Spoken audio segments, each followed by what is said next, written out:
Hujan rintik-rintik membasahi henteng tua rumah nenek Kazmir yang sudah penuh dengan lubang. Air hujan merembes melalui atap yang rapuh, menetes perlahan ke lantai tanah.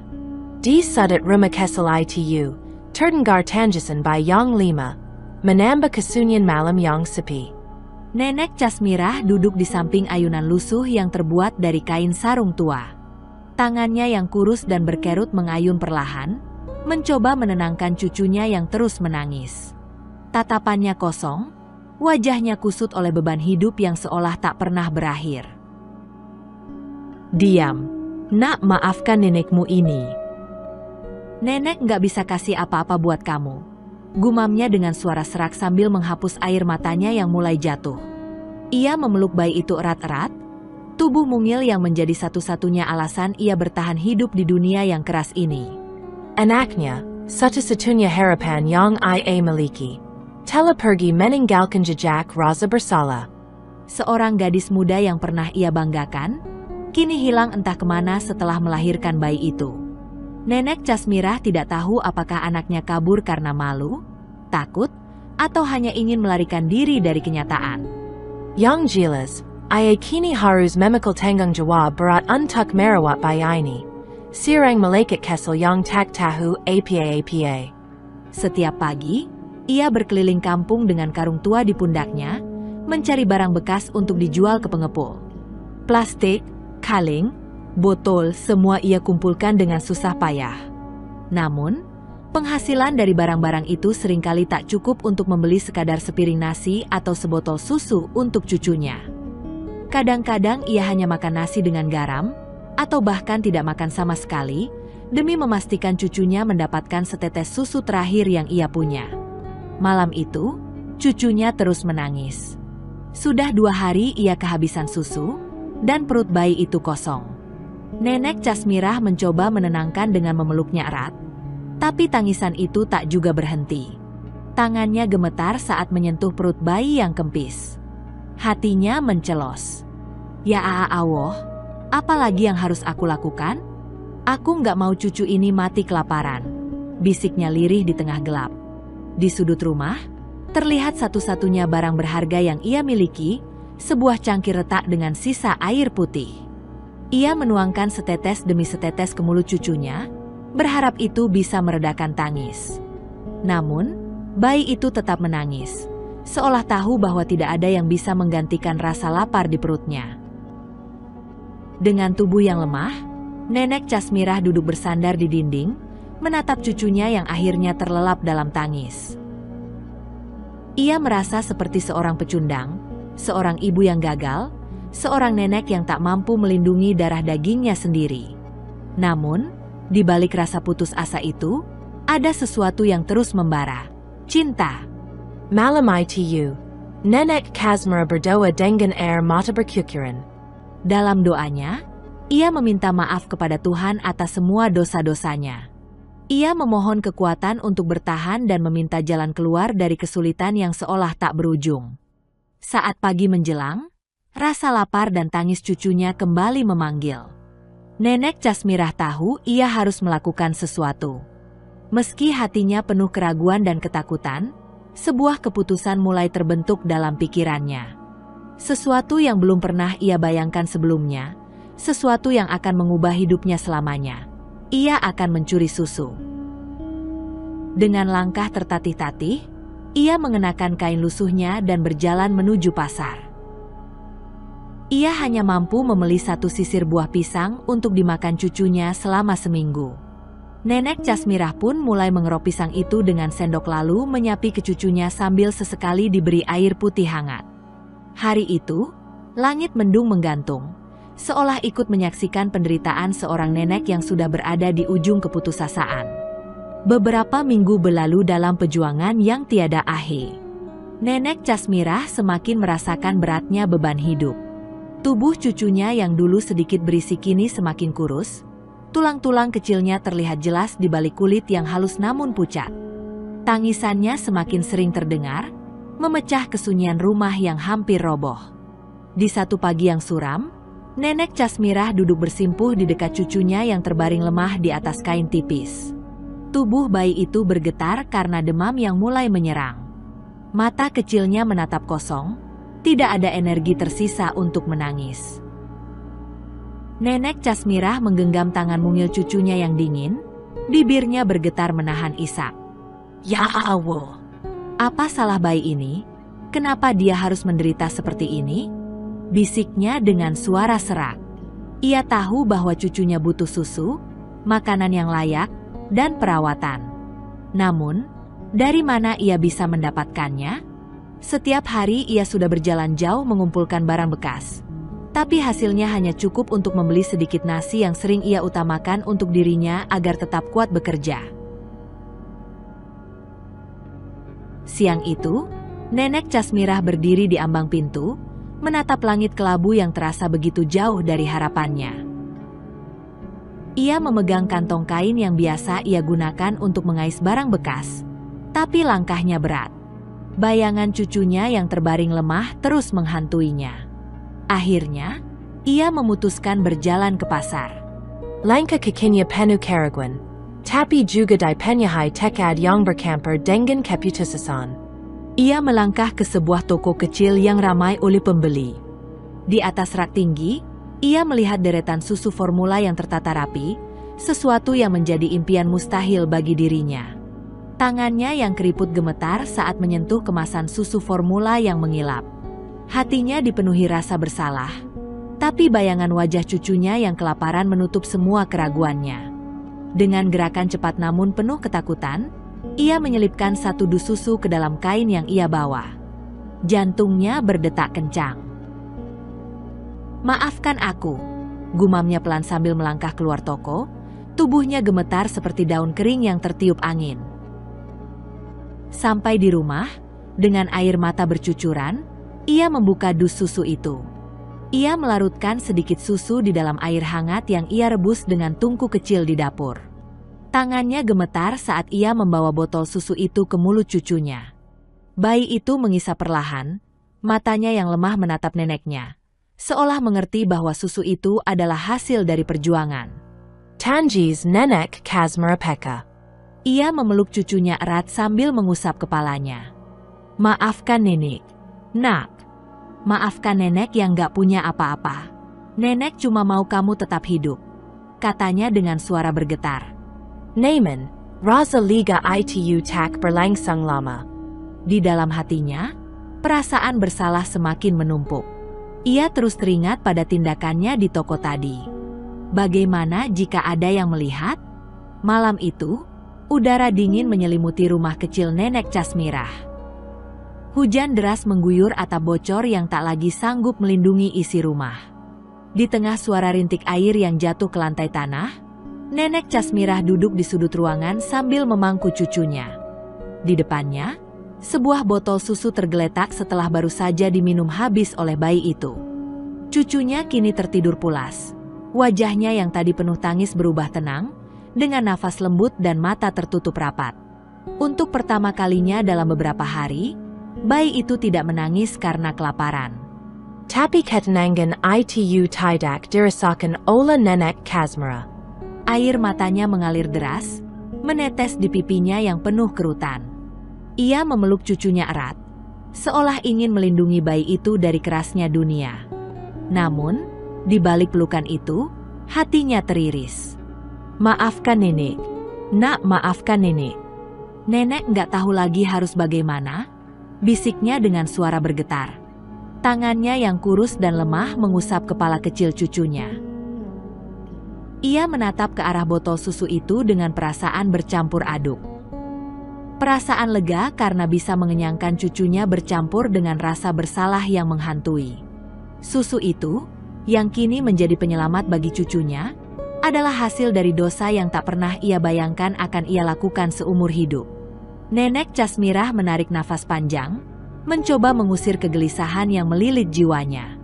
Namun, semakin ia mencoba, semakin berat rasanya. Dalam hati, ia berbicara kepada Tuhan, seperti seorang anak kecil yang meminta maaf pada orang tuanya. "Ya Allah, aku tahu aku salah. Aku mencuri. Aku melanggar perintahmu. Tapi aku nggak punya pilihan. Ya Allah, aku hanya ingin cucu ini hidup. Aku hanya ingin dia bertahan. Tolong maafkan aku. Tolong jangan hukum aku terlalu keras. Isaknya semakin terdengar di tengah suara hujan. Ia memandang wajah polos cucunya yang tertidur di pangkuannya, dan itu hanya menambah rasa pedih di hatinya. Anak ini tidak bersalah, tidak tahu apa-apa, tapi ia terlahir di dunia yang penuh dengan kesulitan. Bayangan anaknya, ibu dari bayi itu, kembali menghantui pikirannya. Nenek Casmirah mengingat bagaimana anaknya datang dengan perut besar, penuh ketakutan dan rasa malu. Ia melahirkan bayi itu dalam sunyi, tanpa seorang pun mengetahui. Lalu pergi meninggalkan bayi merah yang menangis tanpa henti. Kenapa kamu tega meninggalkan anakmu sendiri? Kenapa aku yang harus menanggung semuanya? Katanya lirih, bukan dalam amarah, tapi dalam kesedihan yang mendalam. Malam itu, Nenek Casmirah tak bisa tidur. Ia hanya duduk di samping cucunya, memandangi wajah kecil itu, sambil terus bergelut dengan rasa bersalah dan harapan. Dalam keheningan, ia berjanji pada dirinya sendiri bahwa ini adalah kali terakhir ia mencuri. Ia tidak ingin dosa ini terus menghantui dirinya. Tetapi ia juga tidak tahu bagaimana cara memenuhi kebutuhan cucunya. Pagi mulai datang, membawa cahaya samar yang menerobos dari celah dinding kayu yang rapuh. Nenek Casmirah berdiri dengan tubuh lemah, menyelimuti cucunya dengan kain lusuh. Dengan langkah berat, ia keluar rumah untuk kembali mencari barang bekas. Tapi dalam hatinya, ia tahu bahwa bayangan dosa dan rasa bersalah atas tindakannya malam itu akan terus menghantui setiap langkahnya. Setiap tetes air hujan yang membasahi tanah serasa menyuarakan penyesalan dan doanya yang tak pernah berhenti. Hari-hari berlalu, dan cucu Nenek Casmirah semakin bergantung pada susu formula. Setiap kali satu dus susu itu habis, tangisan cucunya kembali memenuhi rumah kecil yang sunyi. Seolah-olah dunia tidak memberinya pilihan lain, Nenek Casmirah kembali melakukan hal yang sama, mencuri susu di toko Pak Hasan. Awalnya, ia melakukannya dengan penuh hati-hati, selalu memilih waktu ketika toko sedang ramai agar tindakannya tak terlalu mencolok. Ia menunggu sampai para karyawan sibuk melayani pembeli, lalu dengan tangan gemetar, menyembunyikan kaleng susu di balik kain lusuh yang ia bawa. Setelah itu, ia segera keluar dengan langkah cepat, tanpa menoleh ke belakang. Setiap kali ia membawa pulang susu itu, ia selalu menangis. Tangis yang sama, dengan rasa bersalah yang sama, tapi dengan cinta yang tidak pernah berubah untuk cucunya. Ia tahu apa yang dilakukannya salah, tapi kebutuhan cucunya selalu lebih besar dari rasa takutnya. Di dalam toko kecil yang menjadi sumber penghidupan bagi keluarganya, Pak Hasan berjalan mondar-mandir dengan wajah kusut. Sudah berminggu-minggu ia memperhatikan ada yang tidak beres dengan usahanya. Laporan penjualan menunjukkan angka yang stabil, tetapi stok susu formula terus berkurang tanpa alasan jelas. Siapa yang main-main di sini? Suaranya menggema di antara rak-rak toko. Karyawannya, yang sedang sibuk melayani pembeli, menghentikan pekerjaan mereka dan saling pandang. Pak Hasan menatap mereka satu persatu. Ada 3 karyawan yang bekerja di tokonya. Lina, seorang wanita muda yang cekatan, Dani, pria muda yang dikenal jujur, dan Yanto, karyawan senior yang sudah bekerja dengannya selama hampir 5 tahun. Stok susu ini nggak mungkin hilang begitu saja, ujar Pak Hasan dengan nada tinggi. Kalau ada yang ngambil tanpa izin, lebih baik ngaku sekarang sebelum saya pecat kalian semua. Lina menundukkan kepala, Dani hanya diam, sementara Yanto dengan berani menjawab, Pak Hasan, saya sudah lama kerja di sini. Saya nggak pernah ambil APA pun tanpa izin, apalagi susu formula. Bapak harus percaya sama saya. Pak Hasan menghela napas panjang. Ia tahu Yanto orang yang bisa dipercaya, begitu juga Lina dan Dani. Namun, ia tak bisa menutup mata terhadap kenyataan bahwa susu formula di tokonya hilang begitu saja. Kalau kalian semua nggak ada yang ngaku, apa artinya ini? barang-barang hilang sendiri? Saya nggak bisa terima alasan itu. Bentaknya lagi. Lina, yang sejak tadi diam, akhirnya memberanikan diri bicara. Pak, mungkin ada pembeli yang curi waktu kita sibuk. Toko kita sering ramai, kadang kita nggak sempat awasi semua sudut. Pak Hasan terdaya mendengar pendapat Lina. Kemungkinan itu masuk akal, tetapi tetap saja ia merasa ada yang tidak biasa. Stok yang hilang selalu susu formula merek tertentu, dan jumlahnya tidak pernah terlalu besar. Cukup untuk satu kaleng setiap beberapa hari. Kalian semua tetap saya pantau. Saya nggak mau usaha saya hancur karena keteledoran. Katanya tegas. Setelah para karyawan kembali bekerja, Pak Hasan duduk di kursi kasir dengan wajah kusut. Ia tidak suka bersikap keras pada karyawannya, tetapi masalah ini terlalu besar untuk diabaikan. Omset tokonya memang tidak anjlok drastis, tetapi kehilangan barang tanpa alasan jelas membuatnya merasa dirugikan. Pemasangan kamera dilakukan diam-diam pada malam hari, ketika toko sudah tutup. Pak Hasan bahkan tidak memberitahu karyawannya, karena ia ingin memantau situasi tanpa ada tekanan atau tindakan yang dibuat-buat. Kalau ada yang curang, saya pasti tahu. Gumamnya sambil memastikan kamera-kamera itu bekerja dengan baik. Keesokan harinya, toko beroperasi seperti biasa. Para karyawan melanjutkan pekerjaan mereka tanpa tahu bahwa mata-mata elektronik ini mengawasi setiap sudut ruangan. Pak Hasan sengaja berpura-pura sibuk dengan urusan lain, tetapi dalam hati ia gelisah menunggu momen yang akan menjawab pertanyaannya. Beberapa hari berlalu tanpa kejadian aneh. Kamera merekam semua aktivitas, tetapi tidak ada tanda-tanda pencurian. Pak Hasan hampir berpikir bahwa tindakannya mungkin sia-sia, hingga pada suatu sore. Pak Hasan, tolong lihat ini, panggil Lina dengan nada serius. Pak Hasan mendekat dengan wajah tenang, meskipun dalam hatinya ia sudah tahu apa yang akan dilihat. Lina memutar ulang rekaman yang menunjukkan sosok nenek cas mirah berjalan ke rak susu, mengambil satu kotak susu formula, lalu menyembunyikannya di dalam kain lusuh yang selalu dibawanya. Dalam rekaman itu terlihat jelas bagaimana wanita tua itu bergerak gugup, seperti takut ketahuan. Pak, ini kayaknya dia yang sering ambil susu di toko kita, kata Lina, menunjuk layar monitor. Di salah satu video, ia melihat sosok nenek tua yang pernah ia lihat sebelumnya. Nenek itu masuk ke toko dengan langkah perlahan, mengenakan kain lusuh yang sama seperti sebelumnya. Ia berjalan mengitari rak-rak barang dengan gerakan hati-hati, seperti sedang memastikan bahwa tidak ada yang memperhatikannya. Saat nenek itu tiba di rak susu formula, ia berhenti sejenak. Tangannya yang keriput terulur, meraih sebuah kaleng susu, lalu dengan gerakan canggung menyembunyikannya di balik kain yang ia bawa. Pak Hasan memperhatikan bagaimana nenek itu melangkah menuju pintu keluar dengan ekspresi yang dipenuhi rasa takut. Namun, yang membuat hati Pak Hasan tertekan adalah saat ia melihat rekaman dari kamera di luar toko. Begitu nenek itu keluar, ia tidak langsung pergi. Ia berhenti di depan toko, memandangi dus susu di tangannya, lalu menengadahkan wajah ke langit sambil berbisik, "Tuhan, maafkan saya." Pak Hasan terdiam, memandangi layar monitor yang terus memutar rekaman itu.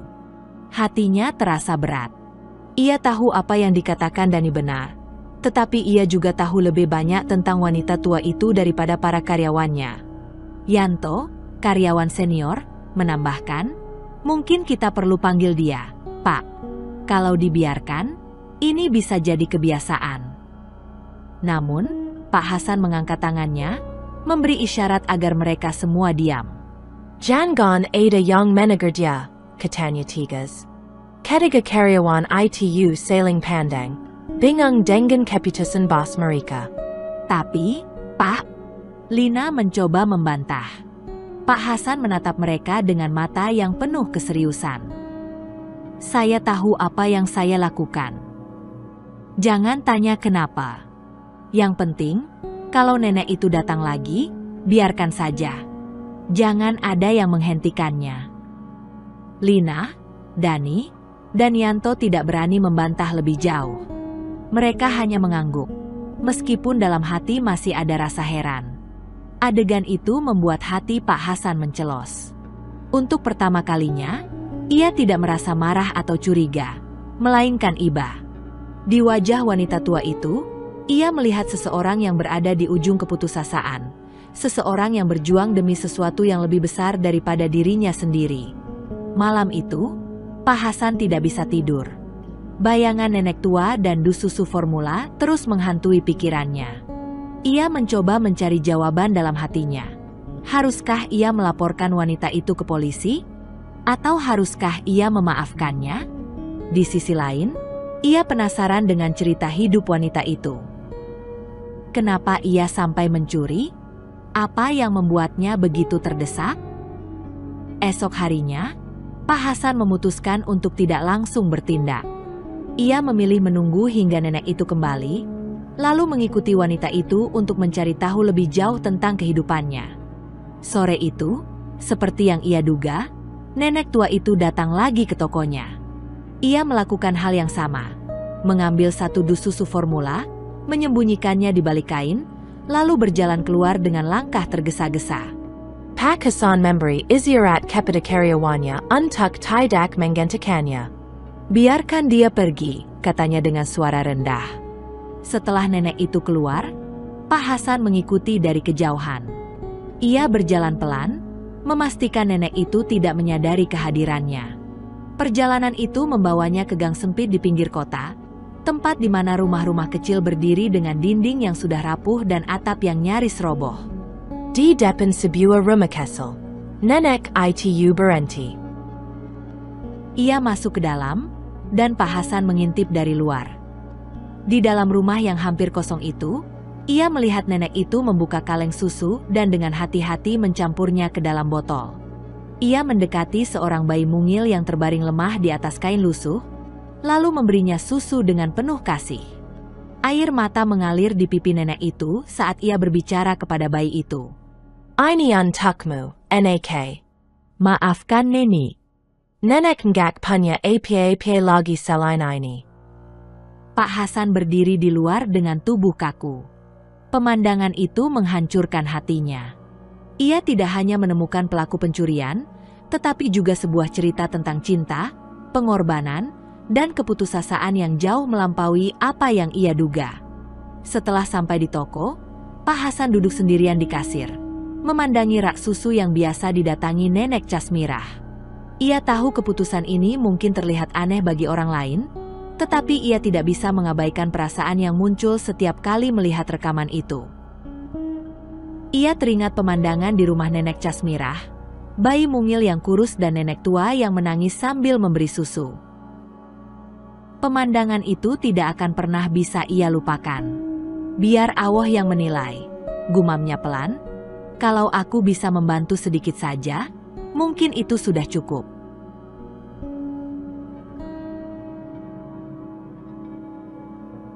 Malam itu, Pak Hasan kembali memeriksa CCTV.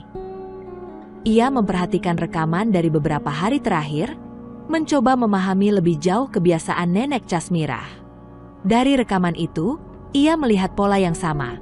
Wanita tua itu selalu datang di waktu-waktu tertentu, mengambil satu kotak susu, lalu pergi dengan langkah tergesa-gesa. Tidak pernah lebih dari satu kotak. Tidak pernah lebih dari apa yang ia butuhkan. Aku harus bicara langsung dengannya, pikir Pak Hasan.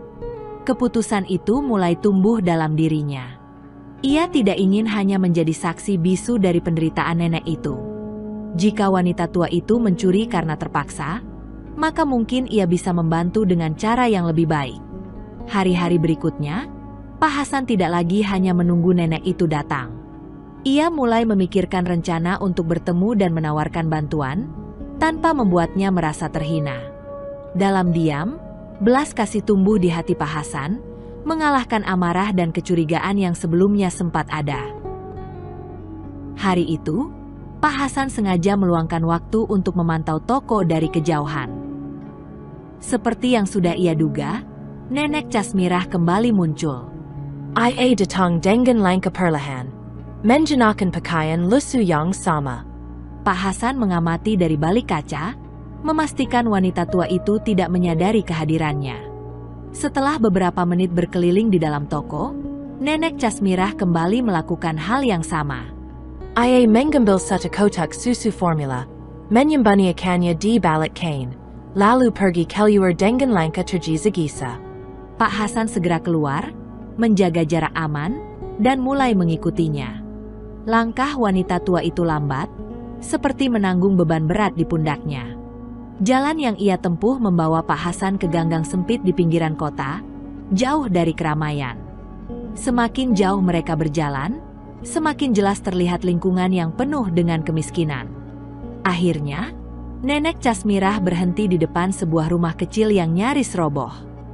Temboknya retak, atapnya bocor di beberapa tempat, dan halaman depannya dipenuhi sampah yang berserakan.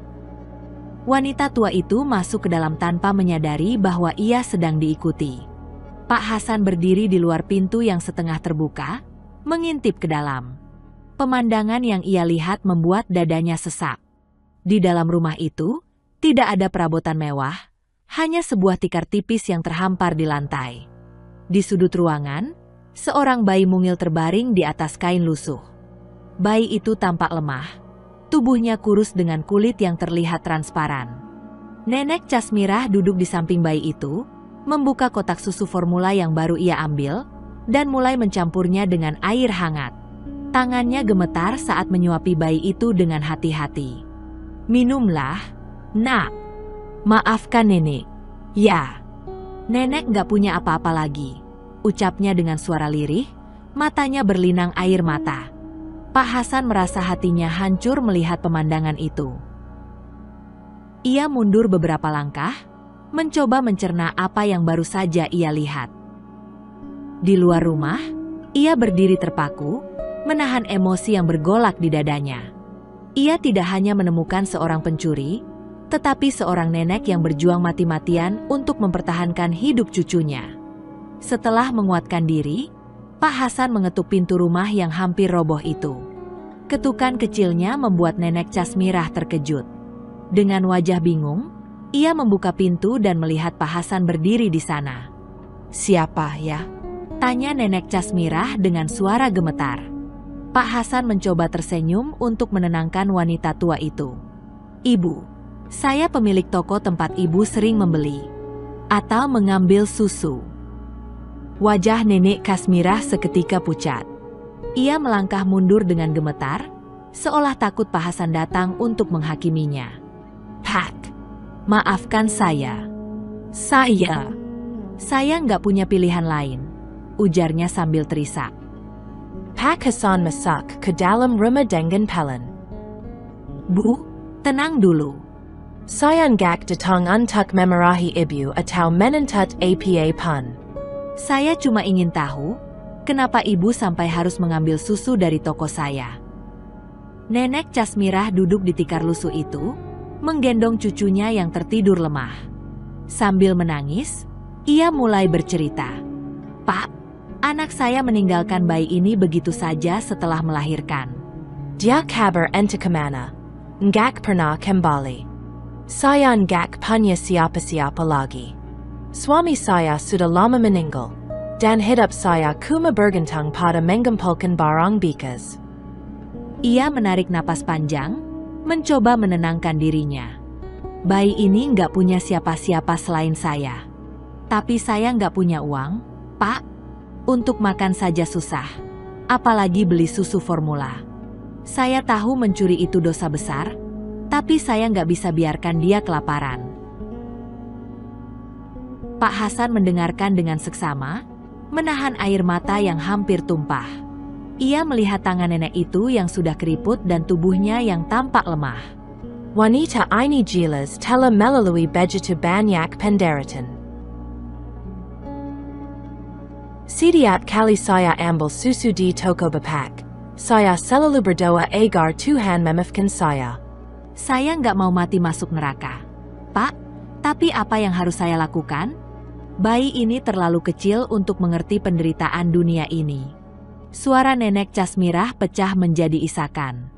Pak Hasan tidak bisa menahan air matanya lagi. Ia duduk di lantai, menatap nenek tua itu dengan penuh rasa iba.